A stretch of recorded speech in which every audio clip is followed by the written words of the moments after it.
Bienvenue près du comité des médaillés de la jeunesse et des sports du Finistère. Je tenais à vous remercier de votre présence ce soir. Remercier Monsieur le Préfet qui s'est fait représenter par Monsieur Barthes, directeur départemental de la cohésion sociale. Monsieur Lecause, qui n'est pas encore arrivé, représentant le président du comité départemental olympique sportif du Finistère. Monsieur Francis Redoux, qui n'est toujours pas arrivé non plus, on m'a dit de commencer, président du comité régional des médaillés de la jeunesse et des sports. Messieurs les présidents et mesdames les présidents des comités départementaux sportifs, leurs représentants et les présidents des clubs représentés. Monsieur Christian Marc, qui est là, qui représentera l'UGCL du Finistère. Je ne peux pas oublier tous les membres de notre comité, que ce soit à n'importe quel poste, ils ont été formidables pour préparer cette cérémonie et bien sûr en amont tout le travail qui s'est déroulé. Bien sûr, et nos partenaires représentés par son directeur qui n'est pas là, Intersport. Je me dois d'excuser Monsieur le maire de Quimper et Monsieur Étienne Madec, président de l'Office des sports de la ville de Brest, pris par d'autres obligations. Ce 6 décembre, je devrais plutôt dire le 5 décembre, mais on est le 6 décembre, journée mondiale du bénévolat. De nombreuses personnalités de la société civile et du monde sportif et associatif ont décidé de témoigner de l'importance du bénévolat au sein des différentes associations. Notre fédération attache la plus haute importance à cette valorisation et c'est dans cet esprit que nous avons tenu à participer à cette journée mondiale du bénévolat. Que signifie s'engager aujourd'hui? Je pense que c'est avant tout un choix de vie. Qui parmi nous aujourd'hui ne s'est jamais demandé que puis-je faire pour aider ma famille, mes amis, mes concitoyens, les jeunes qui nous sont confiés dans nos clubs? Tous les dirigeants issus du mouvement associatif ont fait implicitement un choix de société. C'est le choix de servir bénévolement. Nous sommes intimement convaincus que s'engager aide à s'affirmer, grandir et à faire naître des vocations. C'est ce défi que nous devons proposer à notre jeunesse, un défi qu'il faut relever au sein de nos clubs et de nos associations. Sachez que plusieurs distinctions ministérielles, lettres de félicitations, médailles jeunesse et sport, récompensent chaque année le bénévolat associatif, mettant en valeur l'engagement, le dévouement de ses dirigeants.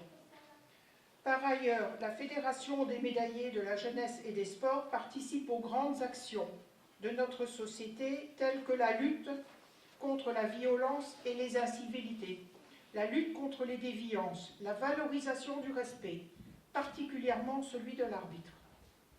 C'est dans ce cadre hautement citoyen que plusieurs jeunes arbitres vont être honorés ce jour. Pourquoi des jeunes arbitres, me direz-vous? Ce challenge Graine Arbitre, qui en est à sa 5e année, notre comité départemental a souhaité récompenser cette jeunesse qui, un jour, pour différentes raisons, a eu le courage, car il en faut, tout le monde ici en est persuadé, de se mettre au service du sport. Nous devons leur montrer notre admiration devant leur courage, devant leur force de caractère et leur détermination. Leur fonction aujourd'hui est un sacerdoce. Mais il faut leur dire publiquement que nous avons besoin d'eux, que le sport a besoin d'eux. Nous avons tous l'obligation morale et juridique de les protéger dans l'exercice de leurs fonctions, de les considérer comme des sportifs à part entière. Ce sont des sportifs à part entière.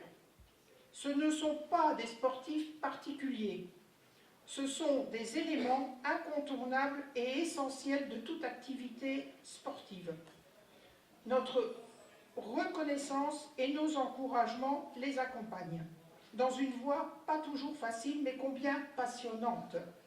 Une voie qui leur apportera beaucoup dans leur épanouissement personnel comme dans le CV professionnel. Car les employeurs ne sont pas insensibles à ceux qui ont une maîtrise de soi, de la confiance en soi, de la réactivité dans la prise de décision et un savoir-faire indéniable dans l'exercice intelligent de l'autorité.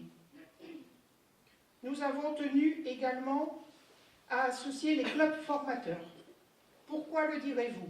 Sans ces clubs, sans cette formation et leur soutien, le jeune arbitre ou directeur de jeu, chronométreur, commissaire, qu'importe la dénomination puisque leur rôle est identique, ont besoin d'être accompagnés et aidés. Avec la direction départementale de la cohésion sociale représentée par M. Dart, son directeur, et avec le comité départemental olympique et sportif du Finistère, nous voulons également remercier les comités départementaux sportifs qui ont inscrit dans leur politique générale le recrutement, la formation et le soutien des jeunes directeurs de jeu. Ces comités ont compris qu'une crise des vocations handicaperait rapidement l'organisation de certaines manifestations sportives. Ils ont compris que les fonctions de directeur de jeu étaient partie intégrante de la compétition sportive. Notre comité a souhaité les accompagner dans cette voie. Et ensemble, nous avons un même objectif. Aider ces directeurs de jeu, lutter contre les incivilités et la violence qui n'a rien à faire dans le sport, et nous tenons publiquement à vous encourager dans cette voie. Nous vous en remercions. Je vous remercie de votre attention.